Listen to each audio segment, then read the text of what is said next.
अस्सलाम वालेकुम प्यारे व्यूवर, आई होप आप सब ठीक होंगे और मैं अभी आपकी दुआओं से ठीक हूँ।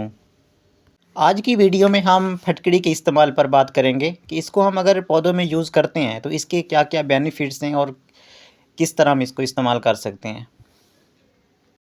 फटकड़ी का जो अंग्रेज़ी नेम है वो एलम है, हम इसको एलम के नाम से भी जानते हैं। और अगर इसके बायो नेम की बात की जाए, बायो में जो इसका नेम है वो पोटाशियम एल्यूमीनियम सल्फ़ेट है इसका बायो नेम।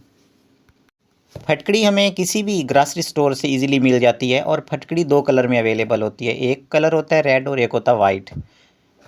दोनों की बेनिफिट सेम है, लेकिन इनका कलर मुख्तलिफ हमें जगहों से मतलब मिल जाती है। रेड भी मिल जाती है और वाइट भी मिल जाती है, लेकिन इनके जो बेनिफिट्स हैं वो सेम ही होंगे। फटकड़ी हमको क्रिस्टल फार्म में भी मिल जाती है और पाउडर फार्म में भी मिल जाती है। जिस तरह हम चाहें हम इसको ले सकते हैं। अगर हमें घर पर पाउडर बनाना है तो हम क्रिस्टल फार्म में ले आते हैं, घर पर पाउडर बना लेते हैं और हम यूज़ करते हैं पौधों में इसका। तब फटकड़ी को हम पौधों में खाद के तौर पर इस्तेमाल करते हैं। इसके इस्तेमाल से हमारे पौधों में फूल बहुत ज़्यादा आते हैं और साथ ही उनका कलर बहुत अच्छा होता है। अक्सर ये होता है कि हमारे पौधों को जो फूल है ना, उनका कलर फीका-फीका हमें देखने को मिलता है। इसके इस्तेमाल से वो बिल्कुल फ्रेश होंगे, उनका कलर भी डार्क होगा, अच्छा कलर हमें नज़र आएगा। और इसके इस्तेमाल से हमारे पौधों में कोई भी साइड इफ़ेक्ट, कोई भी नुकसान नहीं होगा। चलो देखते हैं इसका पहला फ़ायदा क्या है। फटकड़ी का जो पहला फ़ायदा है हमारे पौधों के लिए, अगर हमारे पास नीम ऑयल नहीं मौजूद होता जो कि हम पौधों के लिए इस्तेमाल करते हैं पेस्ट को भगाने के लिए, वाइट फ्लाई या कोई भी हमारे पौधों को इंसेक्ट लगा होता है उसको भगाने के लिए हम नीम ऑयल का इस्तेमाल करते हैं। हमारे पास वो अवेलेबल नहीं होता, तब हम इसका इस्तेमाल कर सकते हैं, जिसकी वजह से बहुत सारे कीड़े, जो भी कोई पेस्ट आया होगा, जो भी हमारे पौधे के ऊपर कोई इस तरह का इंसेक्ट हमला कर रहा होगा, वो इससे दूर हो जाएगा। अगर फटकड़ी के दूसरे फ़ायदे की बात की जाए तो ये जो हमारे पौधों की जो मिट्टी होती है उसको एसिडिक करती है। हमारे फूलों वाले जो पौधे हैं उनको ज़्यादातर एसिडिक मिट्टी ही पसंद होती है। जिस तरह रोज़ का पौधा हो गया, गुलाब का पौधा, उसमें एसिडिक मिट्टी ही उसको पसंद है, तब जाके हमारे पौधे के अंदर फूल अच्छे से आते हैं।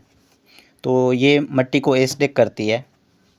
फटकड़ी का जो तीसरा फ़ायदा है हमारे पौधों के लिए वो ये है कि ये हमारे पौधे के अंदर फंगस, ये एंटी फंगल है, एंटी फंगल के तौर पर भी काम करती है, फंगस को दूर करती है। अगर हमारे पौधे की मिट्टी में फंगस आ चुकी है तो हम अगर इसका इस्तेमाल करते हैं उससे वो फंगस दूर हो जाएगी और नेक्स्ट टाइम के लिए भी हमारे पौधे की जो मिट्टी है वो उसमें फंगस नहीं आएगी, पौधा प्रोटेक्ट हो जाएगा फंगस से। हमारे पौधों में डेड होने की जो प्रॉब्लम है ज़्यादातर फंगस की ही वजह से आती है।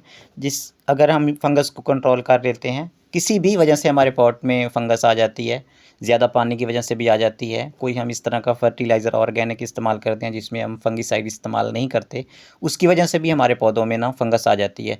ये उससे प्रोटेक्ट हो जाएंगे, फंगस दूर हो जाएगी, हमारी जो पॉट की मिट्टी होगी।